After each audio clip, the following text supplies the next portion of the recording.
Last week we gave an overview about what the return of Christ will be, but today I want to focus a little bit more specifically on why he's coming back. Why is Jesus going to come back? Well, the main reason he's coming back to gather together those who belong to him. And the question we can ask, which is a very reasonable question, is when's that going to happen? Can we be sure that he really is going to keep his word and come back? Because it's been a long time since he went. Well, to answer that, I want us to help understand it more by using an illustration by somebody who did something 108 years ago, a man called Ernest Shackleton. Now, he was a great explorer. And what he wanted to do, he wanted to gather a team of men and travel down to Antarctica. He wanted to take his ship there, moor his ship on one side of Antarctica, and then he was going to take his crew. They were going to hike across Antarctica to the South Pole, and then having been to the South Pole, they were then going to hike to the other side where a ship would be waiting for them. Not the same ship, a different ship.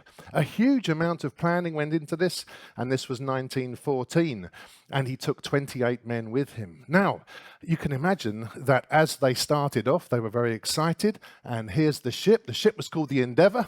And so the ship starts to sail in what Corey has already says looks like a pretty stormy, pretty cold sea. And as they got closer to Antarctica, you can understand that things started to appear in the ocean. And not only did they have to navigate their way around icebergs, but also there would have been some of these around too. And these, of course, are ice flows. And the more they got closer, the more of these things they encountered. Now, I wonder how these guys were thinking, because as they got closer, they realized that this was a colder time than they even had anticipated, and things were creeping in much quicker. And before they even got to where they needed to get to, they found themselves pretty stuck, because the ice just got worse and worse until it got to the point where the ship was completely trapped by the ice.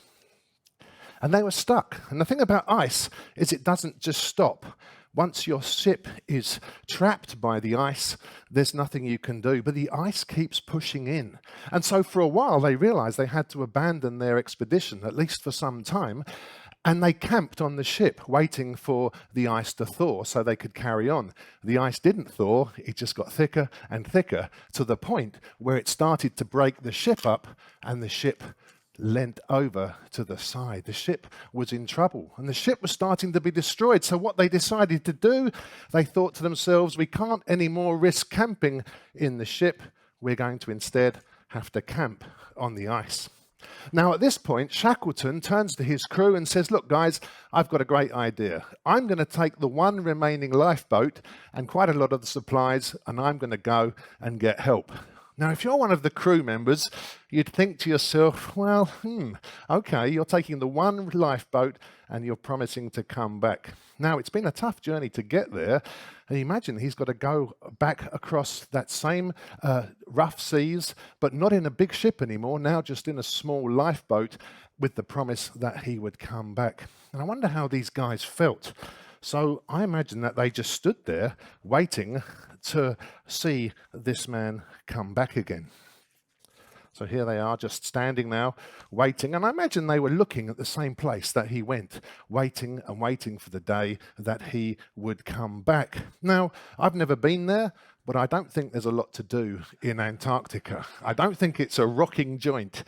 And so there wasn't much to do. And when there's not much to do, your mind starts to wander about the character of the person you're relying on. And so it would have been very feasible that these men would be asking themselves, how well do we know Shackleton? How strong is his character? He says he's coming back, but is he really going to come back? Now, these guys were desperate for Shackleton to return.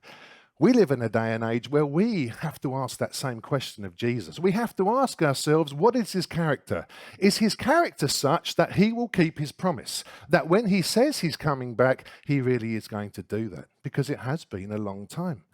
Well, we trust that Jesus will. We trust from everything else we've known about Jesus, what he's done in our lives, what he's done in the lives of others, how his word has come true time and time again.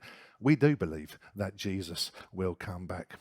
And as these guys waited for 4 months, and as it got more and more desperate, and some of them started to fall ill, and some of them must have been thinking, it would be reasonable if Shackleton didn't come back. After all, we're just sailors, we're 10 a penny.